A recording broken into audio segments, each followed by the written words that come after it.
विद्यार्थियों, आज अपन विद्युत बल रेखाएं एवं विद्युत क्षेत्र रेखाओं के बारे में अपन पढ़ेंगे। टॉपिक है अपना, देखो, विद्युत बल रेखाएं, या मैं कह दूं विद्युत क्षेत्र रेखाएं। विद्युत बल रेखाएं, या मैं कहूं कि विद्युत क्षेत्र रेखाएं क्या होती है। यहाँ से देखो एक छोटा सा क्वेश्चन आता है, कई बार तो ये पूछ लेते हैं कि विद्युत बल रेखाओं के दो गुण धर्म लिखिए, या कई बार यहाँ से छोटा क्वेश्चन पूछ देते हैं कि दो विद्युत बल रेखाएं एक दूसरे को क्यों नहीं काटती, या यहाँ से देखो कई बार एक छोटा सा क्वेश्चन पूछ लेते हैं कि विद्युत बल रेखाओं का एक नामांकित चित्र बनाएंगे, ठीक है। और कई बार यहाँ से देखो एक टॉपिक और अपन जब चैप्टर नंबर 5 पढ़ेंगे तो वहाँ पे चुंबकीय बल रेखाएं पढ़ेंगे, ठीक है।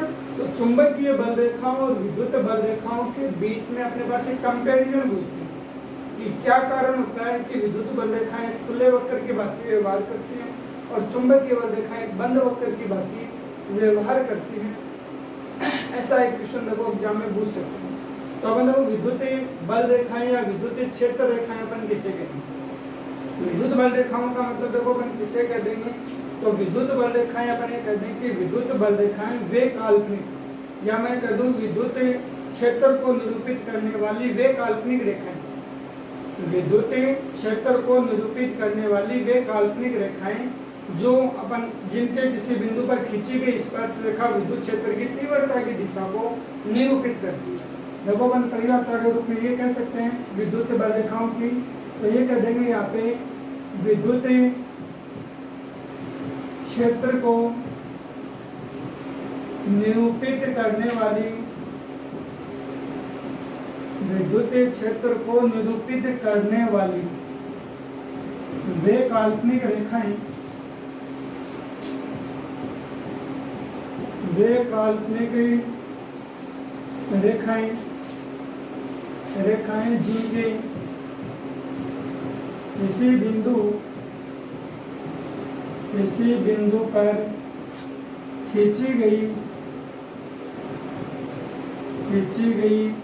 स्पर्श रेखा विद्युत क्षेत्र की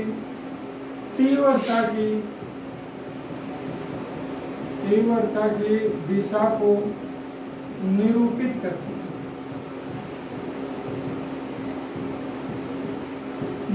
करती है। उन्हें अपन क्या कर देंगे, विद्युत बल रेखाएं करेंगे। देखो एक बार वापस से सुनना परिभाषा को, विद्युत क्षेत्र को निरूपित करने वाली वे काल्पनिक रेखाएं जिनके किसी बिंदु पर खींची गई स्पर्श रेखा विद्युत क्षेत्र की तीव्रता की दिशा को निरूपित करती है। या देखो मैं एक परिभाषा और दे सकता हूँ, वो परिभाषा देखना कि अपन ये कह देंगे किसी विद्युत क्षेत्र में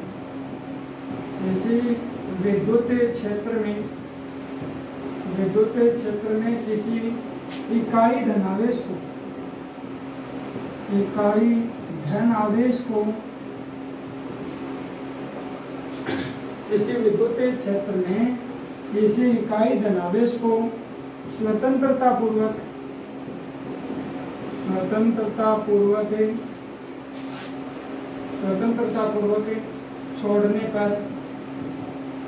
छोड़ने पर वह जिस मार्ग का अनुसरण करता है, वह जिस मार्ग का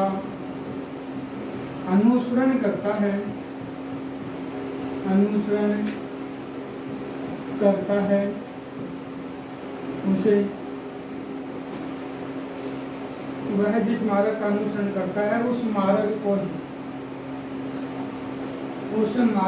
ही विद्युत बल रेखाएं कहते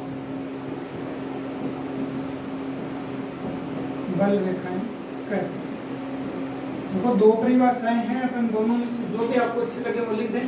कि अपन ये कह देंगे, देखो विद्युत बल रेखाओं के बारे में अपन कह रहे हैं, तो विद्युत क्षेत्र को निरूपित करने वाली वे काल्पनिक रेखाएं जिनके किसी बिंदु पर खींची गई स्पर्श रेखा विद्युत क्षेत्र की तीव्रता की दिशा को निरूपित करती हैं। या मैं कह दूं किसी विद्युत क्षेत्र में किसी इकाई धनावेश को स्वतंत्रता पूर्वक छोड़ने पर वह जिस मार्ग का अनुसरण करता है वो मार्ग ही क्या कहलाता है, विद्युत बल रेखाएं। अब समस्या आ गई कि सर ये विद्युत क्षेत्र में इकाई धनावेश को स्वतंत्रता पूर्वक छोड़ रहे हैं, वो कैसा अनुसरण करेगा, किस प्रकार से करेगा, वो चीजें देखो अपन मैं यहाँ पे बताता हूँ। जैसे देखो मान लो कि अपने पास एक ये अपने पास ये मैं कह दूँ धनावेश। अब अपने को देखो अपन शुरुआत में 3 तरह के आवेश के बारे में बात कर चुके हैं। स्थिर आवेश अपने चारों ओर केवल और केवल क्या करता है, विद्युत क्षेत्र है वो अपने पास उत्पन्न करता है। गतिशील आवेश अपने चारों ओर क्या करता है, विद्युत क्षेत्र भी उत्पन्न करेगा, चुंबकीय क्षेत्र भी उत्पन्न करेगा। और त्वरित वेग से गतिशील आवेश क्या करेगा, अपने विद्युत क्षेत्र को भी उत्पन्न करेगा, चुंबकीय क्षेत्र को भी उत्पन्न करेगा, और अपने साथ क्या करता है, विद्युत चुंबकीय तरंगें भी उत्सर्जित करता है। जैसे देखो मैं ये कह दूं ये एक स्थिर आवेश है, ऐसा आवेश है, याद रखना। देखो स्थिर आवेश की बात कर रहे हैं।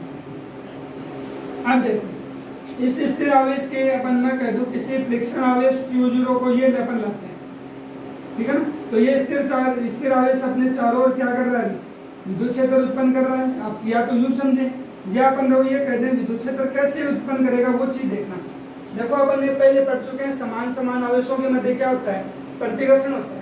समान आवेशों के मध्य प्रतिकर्षण और विपरीत आवेशों के मध्य क्या होता है, आकर्षण होता है। तो ये भी धनावेश और ये भी धनावेश। तो देखो ये स्थिर है और ये इसकी ओर गति करेगा, तो ये इसकी ओर गति करेगा, तो समान आवेश ये आवेश क्या करेगा, इसको धक्का देगा तो धीरे तो जाएगा, ये तो होगा, ये स्थिर होगा। और इसके अपन ये कहते हैं ये धनावेश है, वो अपन इस फ्रिक्शन आवेश को क्या करेगा, धक्का देगा। क्यों देगा फ्रिक्शन आवेश को, क्योंकि फ्रिक्शन आवेश कहते हैं उसे जिसका मान आवेश का मान क्या होता है, अत्यल्प होता है।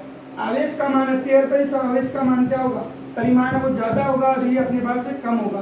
तो ये आवेश क्या करेगा, इसको धक्का देगा तो बाहर की ओर तो भगाएगा। ये लाइन हो सकती है। या मैं इस फ्रिक्शन आवेश को यहाँ पे ले लूँ तो ये देखो ये आवेश फिर इसको धक्का देगा, इस प्रकार से होगा नहीं होगा। या मैं इस फ्रिक्शन आवेश को यहाँ पे लेता तो ये इसको इधर धक्का देगा नहीं देगा। इस फ्रिक्शन आवेश को ये लूँ तो ये इसको इधर धक्का देगा।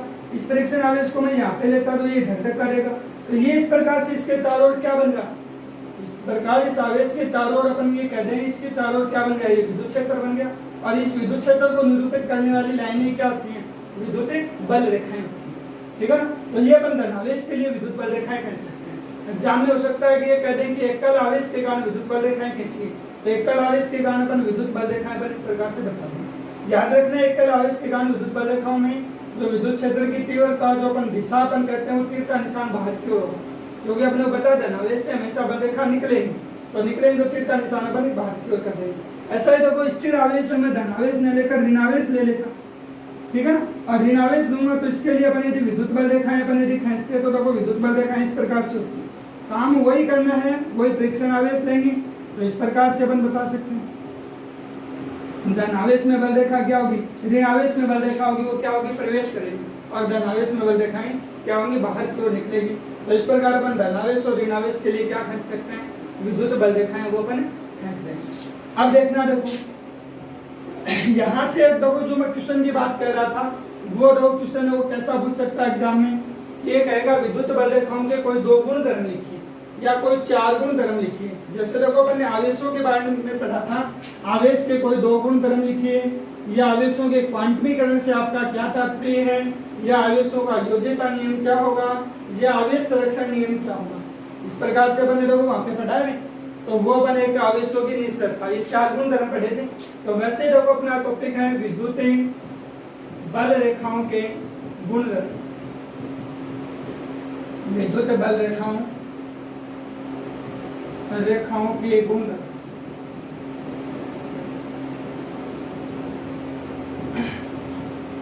देखो विद्युत बल रेखाओं के गुणधर्म में देखना, जैसे ये मार्कर ही मेरे पास, इस मार्कर को मैं देखो अपने बाल से इस प्रकार से रगड़ता हूँ और रगड़ने के बाद इसके पास मैं कागज के छोटे छोटे टुकड़े ले जाता हूँ। कागज के छोटे टुकड़ों के पास इसको ले जाऊंगा तो कागज के छोटे छोटे टुकड़े इसके चारों ओर क्या होंगे, चिपक जाएंगे। या मैं इसको देखो मार्कर को जैसे अपने बालों से जो रगड़ेंगे मिट्टी के बारीक कणों के पास ले जाएंगे, और बारीक कणों के पास ले जाएं तो मिट्टी के कण इसके चारों ओर क्या होंगे, चिपकेंगे। तो वो तो मिट्टी के कण इसी प्रकार से तो यूं नीचे से उठकर यूं ही जाएंगे, तो अपने बीच में कोई लाइन दिखाई देती है क्या, अपने को देखो ये कागज के छोटे टुकड़े कह दिया, मिट्टी के कण में कह दूं। इस मार्कर को देखो मैं अपने विद्युत आवेश की परिभाषा पढ़ी थी कि घर्षण के कारण किसी वस्तु का विद्युतमय होना अर्थात सामान्य से अलग व्यवहार करना, अपने से हल्की वस्तुओं को अपनी ओर आकर्षित करने का गुण ही क्या होता है, विद्युत आवेश होता है। या मैं कह दूं कि विद्युत आवेश किसी पदार्थ का वह गुण है जो अपने चारों ओर क्या करता है, विद्युत क्षेत्र और चुंबकीय क्षेत्र उत्पन्न करता है। तो जैसे देखो मैं मार्कर को बाल के साथ में घर्षण करवा रहा हूँ, यूं घर्षण करवाऊंगा तो घर्षण कराने के बाद मिट्टी के कणों के पास ले जाता हूँ या कागज के छोटे छोटे बारीक बारीक टुकड़े उनके पास ले जाऊंगा, तो बारीक बारीक टुकड़े इसके पास यूं चिपकेंगे। तो यूं जब अपने पास मेरा हथेली है, ये मान लो यहाँ पे कागज होते हैं, तो इसके बाद ले जाता तो कागज उठकर यूं ही तो चिपकते। तो इसके चारों एक जो क्षेत्र बन रहा है वो क्षेत्र आपको दिखाई दे रहा है क्या? नहीं दिखाई दे रहा है। तार में से विद्युत धारा प्रवाहित हो रही है, वो क्या अपन देख सकते हैं क्या? केवल उनका अपन क्या कर सकते हैं? अनुभव कर सकते हैं। तो अनुभव कर सकते हैं तो इसका मतलब अपने पास इसके चारों जो अपने पास एक लाइनें बन रही हैं, वो लाइनें क्या हैं? विद्युत क्षेत्र रेखाएं हैं या विद्युत बल रेखाएं हैं। तो विद्युत बल रेखाएं अपने पास क्या कर देंगे? पहला गुणधर्म कर देंगे विद्युत बल रेखाएं काल्पनिक एवं अदृश्य होती है। काल्पनिक एवं अदृश्य होती है। ये विद्युत बल रेखाएं क्या होगी? काल्पनिक होगी एवं अदृश्य होगी। केवल इनका अपन क्या कर सकते हैं? अनुभव कर सकते हैं। जैसे जब वो तार में से विद्युत धारा प्रवाहित करते हैं तो अपन देख तो नहीं सकते भी, जैसे पानी है वो पानी एक बहाव में यूं बहता है, तो पानी को तो अपन देख सकते हैं कि ये पानी यहाँ पे यूं बह रहा है, इसकी डायरेक्शन ये है इधर बहने का लोगों ने, लेकिन तार में अपन विद्युत धारा बह रही है तो अपन देख थोड़ी सकते हैं, केवल अनुभव कर सकते हैं। जो इलेक्ट्रॉनिक उपकरण जो अपने पास है, जिस स्विच को अपन ऑन करते हैं वही स्विच के द्वारा अपन क्या कर सकते हैं? उनका अनुभव कर सकते हैं। तो विद्युत बल रेखाएं अपन क्या कहेंगे? काल्पनिक एवं अदृश्य होती है। दूसरा देखो अपने पास कि अपन विद्युत बल रेखाओं के बारे में अपन कहें तो विद्युत बल रेखाएं होती हैं वो अपन ये कहते हैं विद्युत क्षेत्र की दिशा को व्यक्त करती है। कि अपन ये कह सकते हैं कि विद्युत बल रेखाएं विद्युत क्षेत्र की दिशा को व्यक्त करती है, ठीक है ना। और विद्युत क्षेत्र की दिशा अपन पहले बता चुके हैं, धनावेश से ऋणावेश होती है। तीसरा देखो यहाँ से अपन इसके इंपॉर्टेंट जो गुणधर्म है वो अपन तीसरा गुणधर्म कह रहे हैं कि मैं कह दूं कि विद्युत बल रेखाओं के किसी बिंदु पर खींची गई स्पर्श रेखा, विद्युत बल रेखाओं के किसी बिंदु पर खींची गई स्पर्श रेखा विद्युत क्षेत्र की तीव्रता की दिशा को व्यक्त करती है,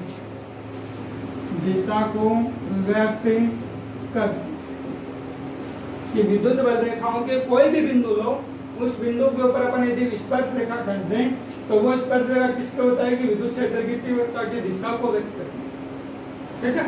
अब देखो कि ये दूसरे पॉइंट को थोड़ा सा और विस्तृत रूप में बल करना चाहें, विद्युत बल रेखा विद्युत क्षेत्र की दिशा को व्यक्त करती है। जैसे देखना, ये अपने को बताया कि ये धनावेश हो गया, ठीक है, और ये अपन ऋणावेश कर दिया। अब देखो धनावेश और ऋणावेश के कारण अपन यदि बल रेखा अकेले धनावेश के लिए खींचते हैं तो शायद उसके लिए अपन बल रेखाएं ये कहते हैं एकल आवेश के कारण विद्युत बल रेखाएं होंगी, वो इस प्रकार के बल खींचते हैं, ठीक है। और एकल ऋणावेश होता है उसके कारण यदि मैं बल रेखाएं खींचता तो इस प्रकार से इनकी बल रेखाएं अपन ये कर देते हैं। इनमें क्या होती बल रेखाएं? तीर का निशान प्रवेश करने का, ठीक है। अब देखो चौथा बन में यहाँ पे एक डायग्राम धनावेश और ऋणावेश का एक युग्म लेता, ये धनावेश होता है, ये ऋणावेश होता है, इसका यदि मैं युग्म ले रहा हूँ, युग्म का मतलब एक जोड़ा ले दूं, कि धनावेश और ऋणावेश का एक युग्म लूं या एक जोड़ा ले तो अपन बल रेखाएं कैसे खींचेंगे। देखो ये बल रेखाएं जानी तो चाहिए थी यूं, जब धनावेश की रानी दोनों डायग्राम को मैं एक साथ कंबाइन करना चाह रहा हूँ, देखना ये बल रेखा यूं जानी चाहिए, यूं जाएंगे, लेकिन देखो अपने पास जैसे ही देखो धनावेश को यदि ऋणावेश दिख जाए, कि धनावेश को जैसे ऋणावेश दिख रहा है तो उनके बीच में कौन सा बल लगेगा? आकर्षण बल लगेगा। तो ये बल रेखा जानी तो चाहिए थी यूं, लेकिन जैसे ही देखो यहाँ तक आते आते इसको कौन दिखाई दिया? ऋणावेश दिखाई दिया, तो ये बल रेखा यूं मुड़ेगी या नहीं मुड़ेगी? तो ऐसा ही देखो अपने पास ये मुड़ गई, इसका मतलब इनमें क्या होगी? आकर्षण की प्रवृत्ति होगी, ठीक है ना। ऐसे ही देखो ये बल रेखा जा तो यूं रही है, लेकिन इधर यहाँ आते आते इसको कौन दिखाई दिया? ऋणावेश दिखाई दिया, तो इस प्रकार से मुड़ेगी या नहीं मुड़ेगी? तो ये अपन देखो ऋणावेश के कारण अपने पास यूं कर दें। बहुत सारी बल रेखाएं अपन इस प्रकार से कह सकते हैं, या मैं कुछ ऐसी कह दूं जिनकी परिमाण है जो अपन प्रबलता यदि कम होगी तो वो धनावेश से तो निकल जाएंगी, लेकिन ऋणावेश तक वो नहीं पहुंच पाएगी। तो इस प्रकार से अपन कह दें, काल्पनिक रूप में इस प्रकार से अपन ये कह दें। ठीक है ना। तो ये अपन देखो धनावेश के कारण, ये ऋणावेश के कारण, ये आवेश युग्म के कारण बल रेखाएं अपन खींच सकते हैं। एक साल देखो 10th क्लास में क्वेश्चन आया था 20 का कि विद्युत बल रेखाओं को या विद्युत जो अपन विद्युत बल रेखाएं कहते हैं या चुंबकीय क्षेत्र रेखाएं कहते हैं, उनको निरूपित करने वाला नामांकित चित्र बनाइए। तो निरूपित करने वाला नामांकित चित्र इस प्रकार से बन सकते। अब देखना एक पॉइंट और मैं ये कह दूं, देखो ये अपन जो बल रेखाएं अपन ने खींची, तो कहीं देखो धनावेश के कारण बल रेखा यही गई है, तो कोई बल रेखा मैंने इस टाइप से तो नहीं खींची ना कोई, ये एक दूसरे को काट दें।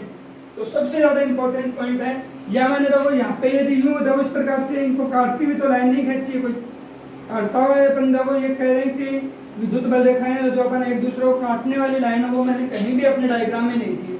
तो मैं ये कह सकता हूँ कि दो विद्युत बल रेखाएं होती हैं वो एक दूसरे को आपस में कभी भी नहीं काटती।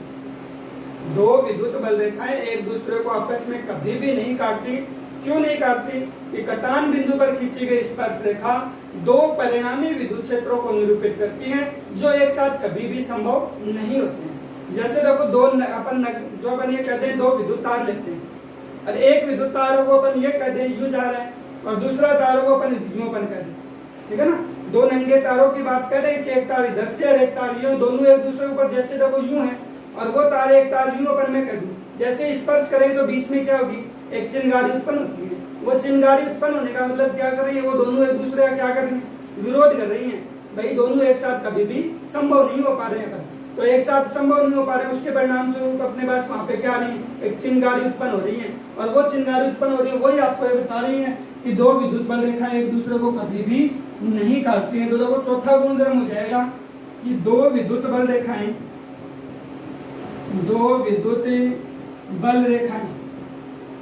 एक दूसरे को कभी भी नहीं काटती। दो विद्युत बल रेखाएं एक दूसरे को कभी भी नहीं काटती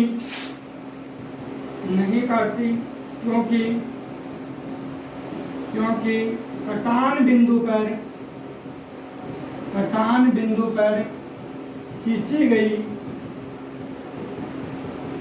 गई स्पर्श रेखा, कटान बिंदु पर खींची गई स्पर्श रेखा दो परिणामी विद्युत क्षेत्रों को व्यक्त करती हैं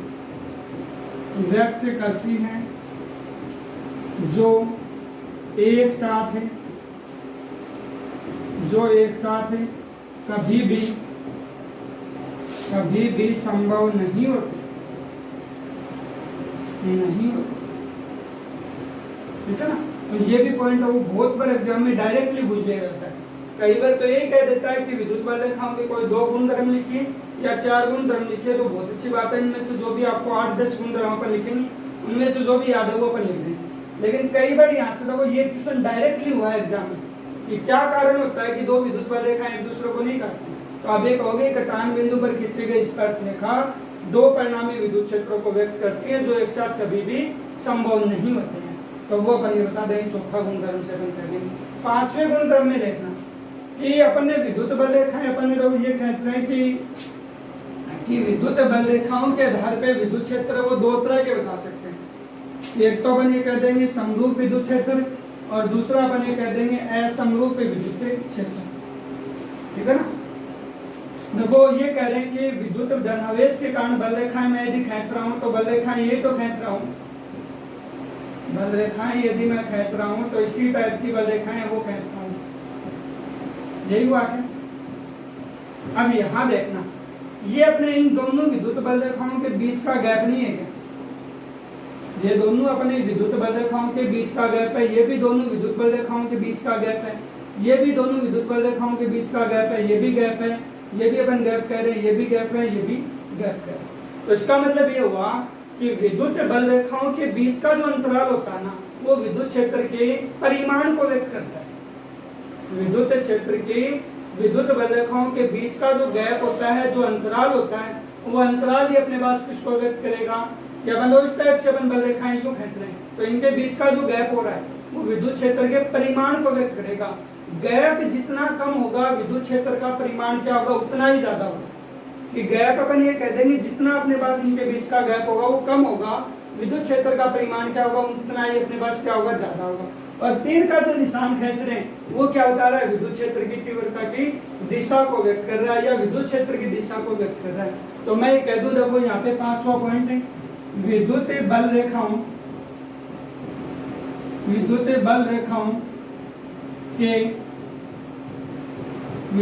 रेखाओं के बीच का अंतराल, विद्युत बल रेखाओं के बीच का अंतराल विद्युत क्षेत्र के परिमाण को व्यक्त करता है,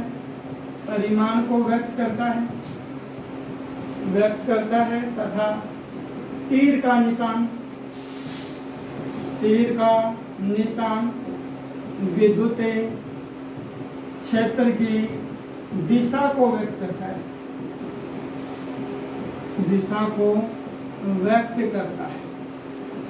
ये तीर का निशान अपन क्या कर देंगे, विद्युत क्षेत्र की दिशा को व्यक्त करता है। एक बात तो ये याद रखना है।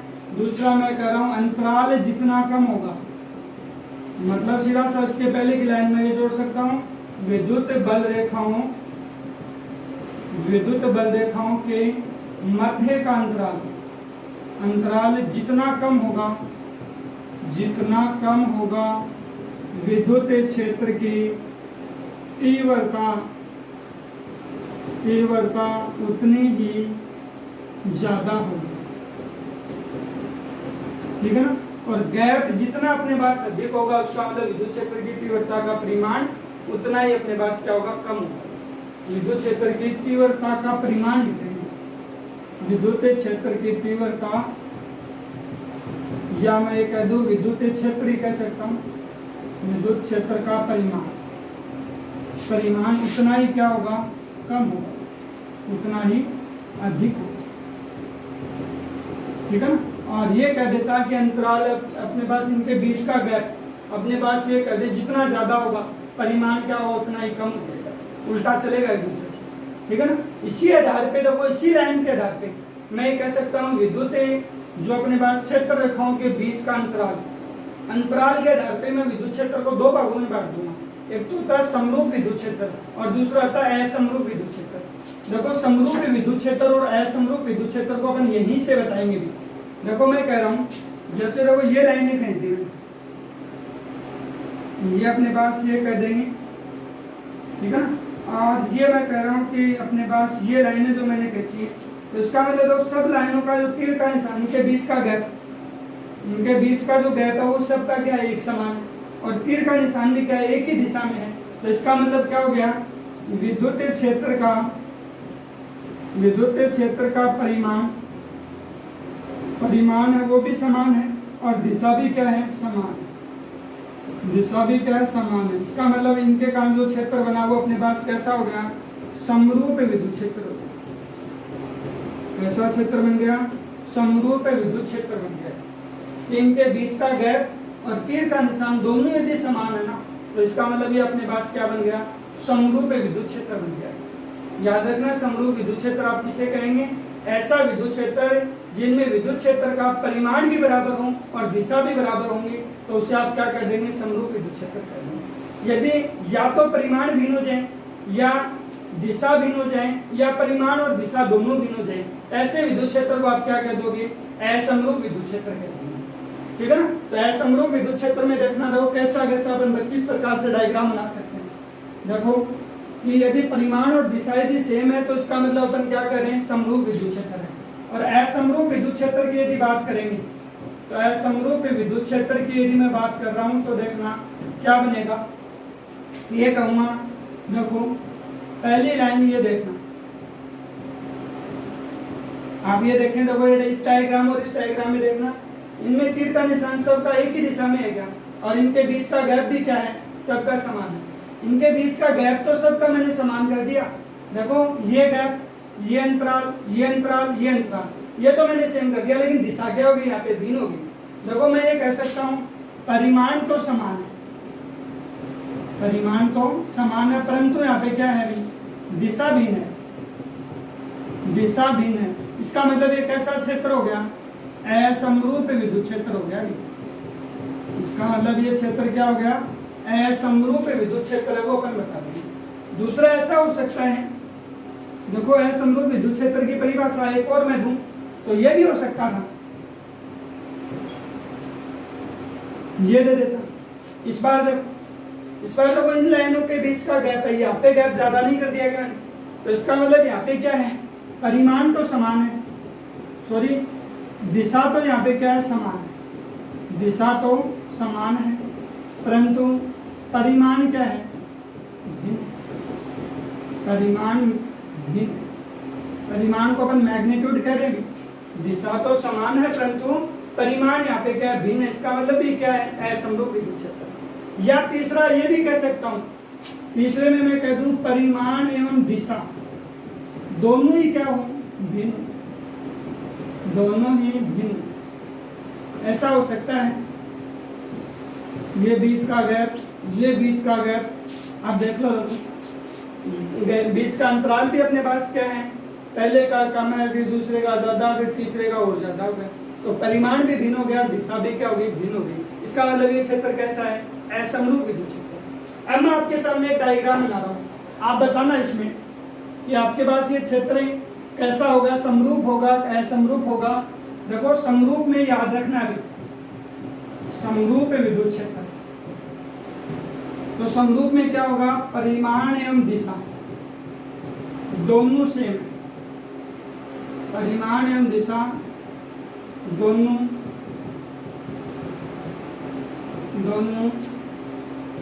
एक समान, फिर दिशा परिमाण भी बराबर होना चाहिए, दिशा भी क्या होनी चाहिए, बराबर होनी चाहिए।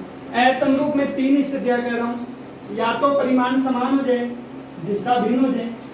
असमरूप के देखना, असमरूप विद्युत क्षेत्र मैं कह रहा हूं या तो परिमाण भिन्न है, परिमाण भिन्न है, दिशा समान,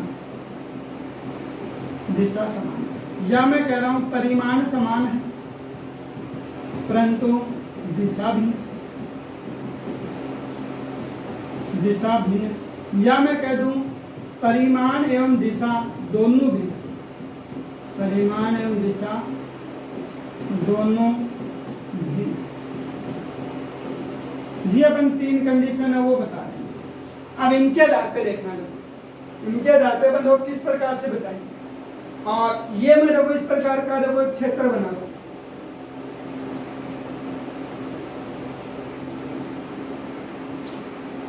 इस प्रकार का एक क्षेत्र है वो मैंने बना दिया, तीर का निशान ये दे दिया। अब बताओ ये क्षेत्र है समरूप विद्युत क्षेत्र में जाएगा या असमरूप में जाएगा।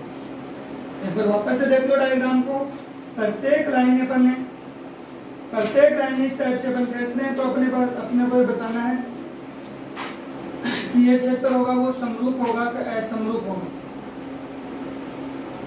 ठीक है, अब देखो यहाँ पे अपने को देखने में तो ऐसा लग रहा है कि ये अपने पास क्या है, गैप है वो सर सेम है,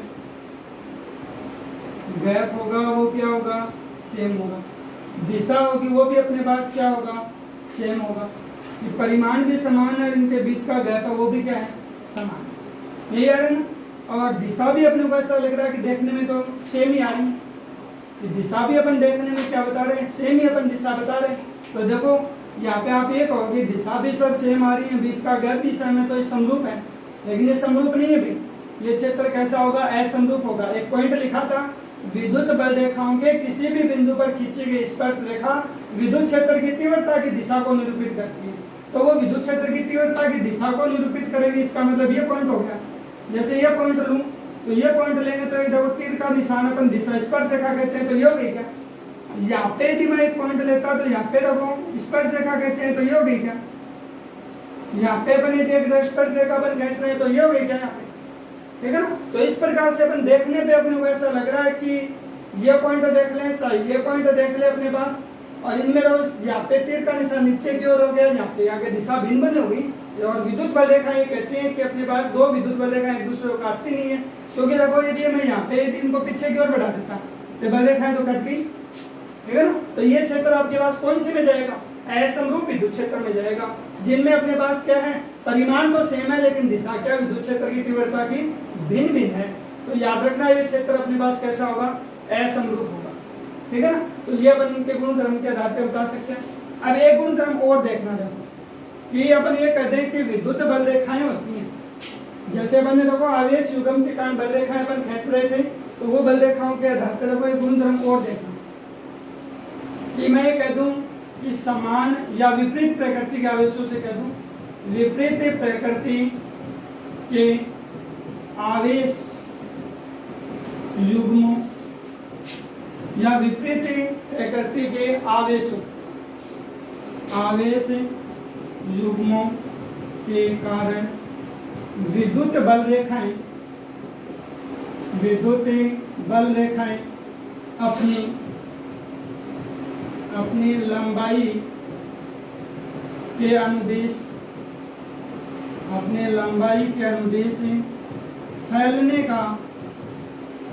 अपनी लंबाई के अनुदेश फैलने का प्रयास करती है। सोचिए देखो अपनी लंबाई के अनुदेश सिकुड़ने का प्रयास करेंगे।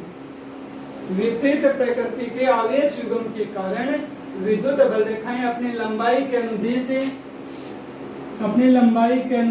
सिकुड़ने का प्रयास करती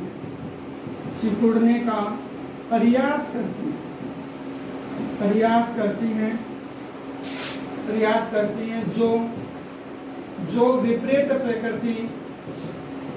जो विपरीत प्रकृति के आवेशों के मध्य आकर्षण प्रकृति को व्यक्त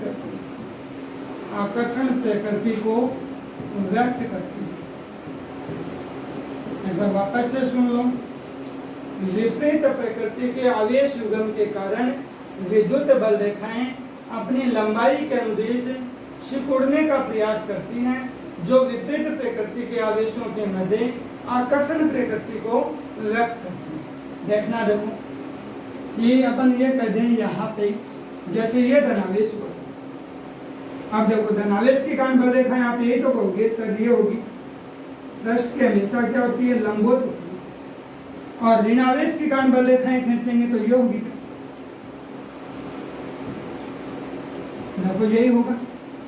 अब देखो ये बल रेखाएं यूं जाएंगी, ये तो जाएंगी, और धनावेश की हमेशा बल रेखा क्या होगी निकलेगी। धनावेश से बल रेखा क्या होगी निकलेंगी। अब ये निकलेंगे तो जब यूं जाते समय इसको यहाँ पे कौन दिखाई देगा ऋणावेश दिखाई देगा। तो ऋणावेश दिखाई देगा तो अपनी लंबाई के अनुसार क्या होगी सिकुड़ जाएंगी, और सिकुड़ जाएंगी इसका मतलब ऋणावेश की ओर क्या होगी आकर्षित होगी। तो ये अपन दो बल रेखा यूं नहीं खींचते क्या, तो ये होगी अपने पास बल रेखा। ये भी अपन दो ऐसा ही देखें तो ये धनावेश हो गया, ये ऋणावेश वाली लाइन आ गई, तो जैसे जब ये आगे की ओर जाएंगी तो अपनी लंबाई के अनुसार क्या हो जाएंगी सिकुड़ जाएंगी, और सिकुड़ जाएंगी इसका मतलब ये क्या होगी धनावेश के कारण विद्युत धनावेश और ऋणावेश के कारण विद्युत बल रेखाएं जो अपन खींचते हैं वो अपन ये युग्म के कारण जो बल रेखाएं इस प्रकार से हो जाएंगी। इसका मतलब क्या हुआ कि अपने पास अपनी लंबाई के अनुसार क्या होती है सिकुड़ने का प्रयास करती हैं, इसका मतलब विपरीत प्रकृति के आवेश युग्म के मध्य क्या बताती है वो आकर्षण प्रकृति को बताती है। ठीक है ना। फिर देखो एक ऐसा मैं कह दूं कि यहाँ पे विपरीत की बात की है ना, तो वो मैं ये कह दूं तो समान आवेश युग्म वाली बात और कह देता हूँ। देखो समान आवेश युग्म वाली बात को मैं यहाँ पे कह दूं, देखो विपरीत की जगह ये लिख देता समान प्रकृति के आवेश युग्म के कारण विद्युत बल रेखाएं अपनी लंबाई के अनुदिश फैलने का प्रयास करती हैं, फैलने का प्रयास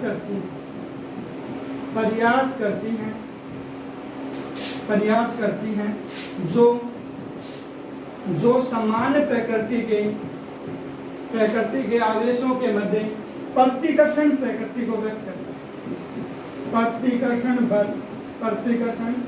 प्रकृति को व्यक्त करती है, प्रतिकर्षण प्रकृति को व्यक्त करती है। इसका मतलब देखो क्या बनेगा, जैसे देखो ये धनावेश हुआ, इसने अपना क्षेत्र बना लिया, आपने ये कहा कि इसने अपना क्षेत्र बनाया तो ये क्षेत्र बन गया, और ये कहेगा ऋणावेश इसने भी अपना क्षेत्र बना लिया,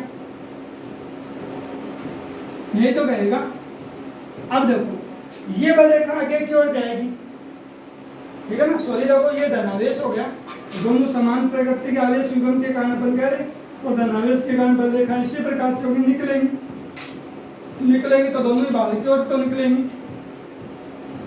यही स्थिति होगी। जब ये लाइन देखो आगे की ओर जाएगी तो ये क्षेत्र इसका क्या करेगा, विरोध करेगा।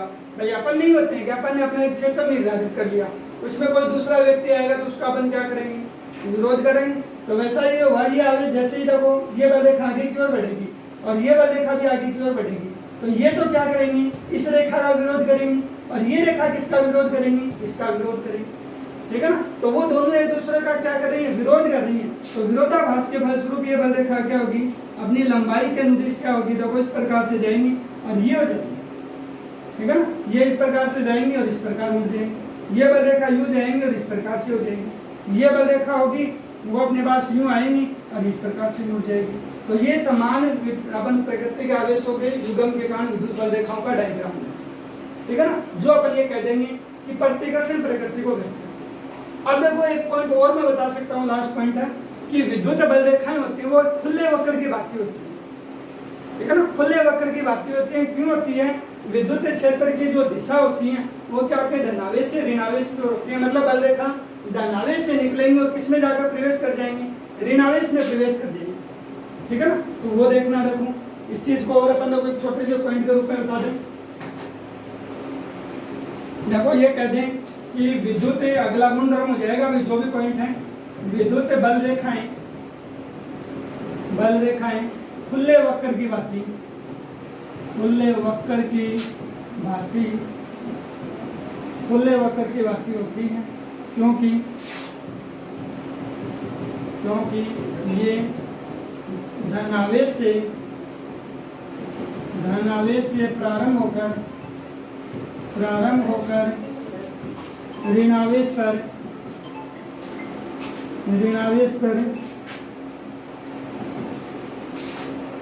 ऋणावेश पर समाप्त हो जाते। जैसे देखो अपन ये कहें, ये धनावेश, ये ऋणावेश, इससे बल रेखा निकली, तो यही तो वक्र बना। तो ये देखो नीचे का वक्र कैसा हो गया, खुला वक्र हो गया, ठीक है ना। और यदि मैं ये कहता देखो यूं अपन एक और फेंक दे तो ये लाइन हटा दो आप, ऊपर से क्या हो गया, खुला हो गया, तो ये वक्र अपने पास क्या हो गया, खुले वक्र की बात है, वो व्यवहार करेंगे। तो ये अपन ये कह दें कि विद्युत बल रेखाओं के गुण धर्म, विद्युत बल रेखाएं क्या होती हैं, विद्युत बल रेखाओं के गुण धर्म की बात अपन इस प्रकार से करेंगे। यहाँ तक का एक बार आपको पढ़ना। धन्यवाद।